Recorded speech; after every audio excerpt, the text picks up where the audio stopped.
আপনারা যারা আজকে আমার ভিডিওটি দেখছেন তাদের মধ্যে হয়তো বা কেউ স্টুডেন্ট বা কেউ রিটায়ার্ড পারসন কিংবা কেউ মিডিল এজে আছেন, যাদের প্রত্যেকের গোল ডিফারেন্ট।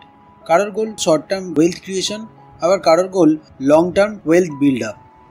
কেউ বাড়ি গাড়ি বিয়ের জন্য টাকা জমাতে চাইছেন, আবার কেউ বাচ্চার এডুকেশন, রিটায়ারমেন্ট, ছেলেমেয়ের বিয়ের জন্য টাকা জমাতে চাইছেন। পারপাস যাই হোক, লক্ষ্য কিন্তু একটাই, আর সেটা হলো যতটা সম্ভব বেশি করে মার্কেট থেকে রিটার্ন তুলে আনা। তো আজকের ভিডিওতে আমি আপনাদের শেখাবো কিভাবে বেস্ট মিউচুয়াল ফান্ড সিলেক্ট করতে হয় এবং কিভাবে সেই মিউচুয়াল ফান্ডগুলিকে ফিল্টার করতে হয়। সাথে 15-75-10 রুল কি এটাও জানবো এবং শিখব। এবং এই অল টাইম হাই মার্কেটে মিউচুয়াল ফান্ডে ইনভেস্ট করাটা ঠিক কিনা সেই নিয়েও আমরা আলোচনা করব। তো চলুন আর দেরি না করে ভিডিওটি শুরু করা যাক। আগে একটু বেসিকটা দেখে নেওয়া যাক। আমরা ডিরেক্ট স্টকে ইনভেস্ট না করে মিউচুয়াল ফান্ডে ইনভেস্ট করি প্রধানত তিনটি কারণে। প্রথমত এক্সপার্টিস, অর্থাৎ ডিরেক্ট স্টক বাছাই করে তাতে ইনভেস্ট করতে গেলে যে দক্ষতার প্রয়োজন সেটা আমাদের থাকে না, তাই সাধারণ মানুষ নিজের থেকে একজন দক্ষ ফান্ড ম্যানেজারের উপর বেশি ভরসা করে থাকে। দ্বিতীয়ত হলো ডাইভার্সিফাইড পোর্টফোলিও, অর্থাৎ আপনার ফান্ড ম্যানেজার আপনার পোর্টফোলিওর রিস্ককে কম করার জন্য টোটাল অ্যাসেটকে স্টক, গোল্ড, ডেটের মতো আলাদা আলাদা অ্যাসেট ক্লাসে ইনভেস্ট করে থাকে। তৃতীয়ত অ্যাফোর্ডেবিলিটি, অর্থাৎ আপনার কাছে যে মিনিমাম অ্যামাউন্ট থাকে সেই টাকা দিয়ে আপনি হয়তো চাইলেও মনের মতো শেয়ার কিনতে পারবেন না, কারণ অনেক শেয়ারের দাম হয় আয়ত্তের বাইরে। যেমন ধরুন না, এমআরএফের একটি শেয়ারেরই দাম 1,30,000 টাকার থেকেও বেশি। আপনি চাইলে হয়তো এত দামি শেয়ার কিনতে পারবেন না, বা কিনলেও অন্য শেয়ার কিনতে গেলে পকেটে টান পড়বে। সেদিক থেকে দেখলে আপনি মিউচুয়াল ফান্ডের মাধ্যমে যে কোনো স্টকে ইনভেস্ট করতে পারবেন। যেমন কোটাক কোয়ান্ট ফান্ড এমনই একটি ফান্ড যেটির মাধ্যমে আপনার টাকা এমআরএফে ইনভেস্ট হবে। তাহলে ছোট করে বললে মিউচুয়াল ফান্ডই একমাত্র জায়গা যার মাধ্যমে আপনি এক্সপার্টিস পাচ্ছেন, রিস্ক ম্যানেজমেন্ট পাচ্ছেন এবং অ্যাফোর্ডেবিলিটি পাচ্ছেন। এতক্ষণ আমরা জানলাম মিউচুয়াল ফান্ডে কেন ইনভেস্ট করব। আসুন এবার আমরা দেখব যে হাজার হাজার মিউচুয়াল ফান্ড থেকে আমরা আমাদের পারফেক্ট মিউচুয়াল ফান্ড কিভাবে বেছে নেব। একটি সঠিক মিউচুয়াল ফান্ড বাছতে প্রথমে যেটা দেখতে হয় সেটা হলো গোল, অর্থাৎ আপনি কেন ইনভেস্টমেন্ট করছেন। হতে পারে আপনি রিটায়ারমেন্টের জন্য ফান্ড কালেক্ট করতে চান, বা আপনি বিয়ে, গাড়ি বাড়ি ইত্যাদির জন্য টাকা জমাতে চান। সর্বপ্রথম এই গোলটাই ক্লিয়ার করতে হবে। তারপর আসবে টাইম হরাইজন, অর্থাৎ কত বছরের জন্য আপনি ইনভেস্ট করতে চাইছেন। হতে পারে 5 বছর, হতে পারে 10 বছর, আবার হতে পারে 30 বছর। ধরুন কারোর বয়স যদি 25 বছর হয় এবং সে যদি তার বিয়ের জন্য টাকা জমাতে চায়, তাহলে তার টাইম হরাইজন হবে 5 থেকে 7 বছর, কারণ জেনারেলি একটি ছেলে 30 থেকে 32 বছর বয়সে বিয়ে করে থাকে।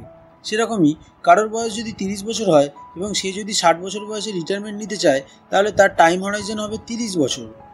এরপর যেটা ইম্পর্টেন্ট সেটা হলো রিস্ক অ্যাপেটাইট, অর্থাৎ কতটা রিস্ক আপনি নিতে পারবেন। আর এটা তো আপনিও জানেন যে যার বয়স যত কম তার রিস্ক নেওয়ার ক্ষমতা তত বেশি, আর যার বয়স যত বেশি তার রিস্ক নেওয়ার ক্ষমতা তত কম। এই তিনটি ফ্যাক্টরের উপর ডিপেন্ড করে আপনাকে মিউচুয়াল ফান্ড সিলেক্ট করতে হবে। ধরুন আপনার বয়স যদি 20 বছর হয়, তাহলে নিশ্চয়ই ওয়েলথ ক্রিয়েশনই আপনার মেন গোল হবে। যেহেতু আপনার বয়স কম, তাই আপনার ইনভেস্টমেন্ট হরাইজনও অনেক বেশি, অর্থাৎ আপনি অনেক লম্বা টাইম ধরে ইনভেস্ট করতে পারবেন। এবং যেহেতু আপনার বয়স খুবই কম, তাই আপনি রিস্কও অনেক বেশি নিতে পারবেন। কেন রিস্ক বেশি নিতে পারবেন? এর কারণ হলো আপনার হাতে এত বেশি টাইম আছে যে আপনি যদি ভুলও করেন পরবর্তীতে সেটাকে শোধরাতে অনেক সময় পাবেন। তাই যাদের বয়স কম তারা এরকম ফান্ড সিলেক্ট করতে পারেন যার রিটার্ন হাই, সাথে রিস্কও হাই, যেমন স্মল ক্যাপ বা flexi cap funds. Small cap fund মানে যে ফান্ড তার ম্যাক্সিমাম অ্যাসেট স্মল ক্যাপিটালাইজেশনওয়ালা কোম্পানির উপর ইনভেস্ট করে ও সেখান থেকে ম্যাক্সিমাম ওয়েলথ গেইন করার চেষ্টা করে। আর ফ্লেক্সি ক্যাপ হলো যে ফান্ডের ফান্ড ম্যানেজার তাদের ইচ্ছে মতো স্মল ক্যাপ, মিড ক্যাপ ও লার্জ ক্যাপ কোম্পানিগুলোতে টাকা লাগিয়ে থাকে। এবার ধরুন সেকেন্ড সিচুয়েশানে আপনার বয়স কম কিন্তু কিছু শর্ট টার্ম গোল পূরণের জন্য টাকা জমাতে চান, যেমন ধরুন বিয়ে বা গাড়ি পারপাস। সেক্ষেত্রে স্মল ক্যাপ ফান্ড যেহেতু হাই রিস্ক ফান্ড, সেখানে প্রবলেম আসতে পারে। তাই এক্ষেত্রে আপনাকে এমন ফান্ড সিলেক্ট করতে হবে যেটা অনেকটা কম ভোলাটাইল ও কম রিস্কি, যেটা মার্কেটে উপস্থিত অন্যান্য ইনভেস্টমেন্ট যেমন এফডি, পিপিএফ এর থেকে বেশি রিটার্ন দিচ্ছে। যেমন কোনো লার্জ ক্যাপ ফান্ড, কোনো ইন্ডেক্স ফান্ড বা কোনো হাইব্রিড ফান্ডের দিকে যেতে পারেন। লার্জ ক্যাপ ফান্ড কোনগুলো? যেগুলো ইন্ডিয়ার লার্জ ক্যাপিটালাইজেশনওয়ালা কোম্পানিতে ইনভেস্ট করে থাকে। ইন্ডেক্স ফান্ড কোনগুলো? ইন্ডেক্স ফান্ড হলো সেই ফান্ড যেগুলি সরাসরি ইন্ডেক্সকে ফলো করে থাকে। অর্থাৎ কোনো ইন্ডেক্স ফান্ড যদি নিফটি 50কে ফলো করে তাহলে নিফটি যেরকম রিটার্ন দেবে সেই ফান্ডও সেরকমই রিটার্ন দেবে। তবে যেহেতু ইন্ডিয়া গ্রোয়িং কান্ট্রি, তাই দেশ গ্রো করলে দেশের টপ কোম্পানিরাও গ্রো করবে, তাই একটা ভালো রিটার্ন আপনি এখানে দেখতে পাবেন। এবার আছে হাইব্রিড ফান্ড।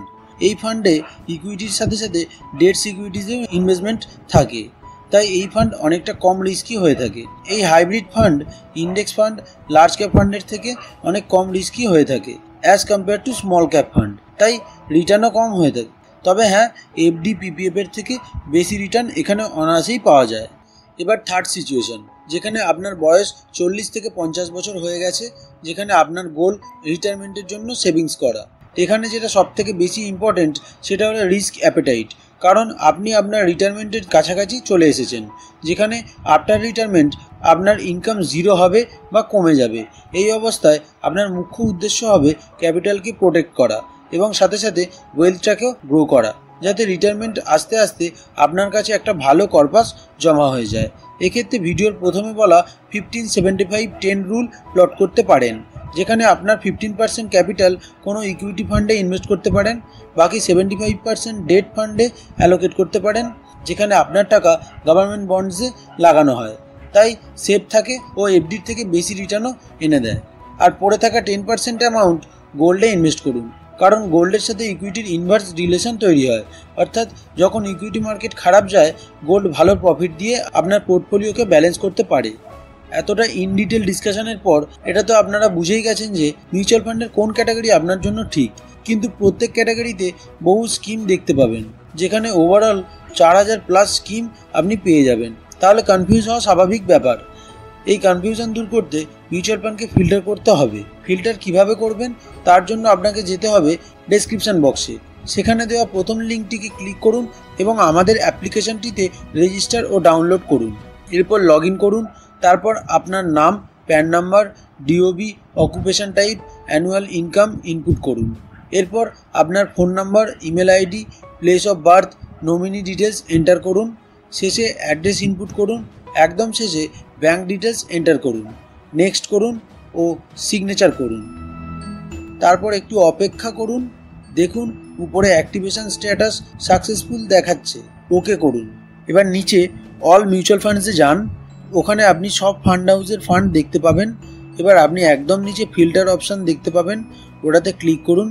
আপনি আপনার রিস্ক লেভেল অনুযায়ী, মানে আপনি হাই রিস্ক ফান্ড খুঁজছেন না লো রিস্ক না মডারেট, সেটা বুঝে টিক করতে পারেন। তারপর এএমসি হাউস কোনটা সিলেক্ট করতে চান সেটা দেখতে পারেন। এক্ষেত্রে আমরা এসবিআই নিচ্ছি। এবার ক্যাটাগরি সিলেক্ট করতে পারেন, ডেট, হাইব্রিড, ইকুইটি ইত্যাদি। আপনি চাইলে সাব ক্যাটাগরিও সিলেক্ট করতে পারেন, করে শেষে অ্যাপ্লাই। এবার আরেকটু ভালো করে দেখতে শর্ট অপশানটিতে ক্লিক করুন। এখানে রিটার্ন ও ফান্ড সাইজ অনুযায়ী আপনি আপনার ফিল্টারটিকে শর্টিং করতে পারেন। এইভাবে আপনি আমাদের অ্যাপ্লিকেশান ডাউনলোড করে খুব সহজেই মিউচুয়াল ফান্ডকে ফিল্টার করে নিজের ইচ্ছা মতো ফান্ডে ইনভেস্ট করতে পারেন। চাইলে আমরাও আপনাদের হেল্প করতে পারি। অ্যাপে লগ ইন করলে ওখানেই আমাদের কন্ট্যাক্ট ডিটেলস দেওয়া আছে, আপনি চাইলে সরাসরি ফোনের মাধ্যমেও যোগাযোগ করে নিতে পারেন। এবার বলি এই অল টাইম হাই মার্কেটে ইনভেস্ট করাটা কতটা যুক্তিযুক্ত। আসুন এটা আমরা একটা চার্টের সাথে বুঝে নিই। তো স্ক্রিনে আপনারা দেখতে পাচ্ছেন নিফটির চার্ট, যেখানে অক্টোবর 2021-এ মার্কেট অল টাইম হাইয়ে পৌঁছেছিল। তখন মার্কেট ছিল 18,600-তে। তখনও মানুষ ভেবেছিল যে অল টাইম হাই মার্কেট যখন তখন ফল করতে পারে। এই সময় ইনভেস্ট না করে যারা বসেছিল তারা হয়তো এখনও বসেই আছেন। অতএব ভিশন যদি হয় লং টার্ম, তাহলে আপনি এই অল টাইম হাই মার্কেটেও ইনভেস্ট করে ভালো মুনাফা করতে পারবেন। আর সবথেকে ভালো হয় যদি আপনি এসআইপির মাধ্যমে ইনভেস্ট করেন, তাতে রুপি কস্ট অ্যাভারেজিংয়ের সুবিধাটাও পেয়ে যাবেন। মানে মার্কেট উপরে থাকলে যেমন বেশি দামে ইউনিট কিনতে হচ্ছে, তেমনই মার্কেট যখন নিচে নামবে তখনও আপনি কম দামে ইউনিট পেয়ে যাবেন। আর এইভাবে আপনার অ্যাভারেজিংও হয়ে যাবে, যা পরবর্তীতে আপনাকে ভালো রিটার্ন এনে দেবে। তো এই ছিল মিউচুয়াল ফান্ড নিয়ে আমাদের আজকের আলোচনা। ভিডিওটি কেমন লাগলো অবশ্যই কমেন্টে জানাবেন। আর মিউচুয়াল ফান্ডের মাধ্যমে আমাদের সাথে জুড়তে হোয়াটসঅ্যাপ করুন 9038324601 নম্বরে। ভালো থাকুন, সুস্থ থাকুন। দেখা হচ্ছে নেক্সট ভিডিওতে। Till then stay tuned and stay wealthy.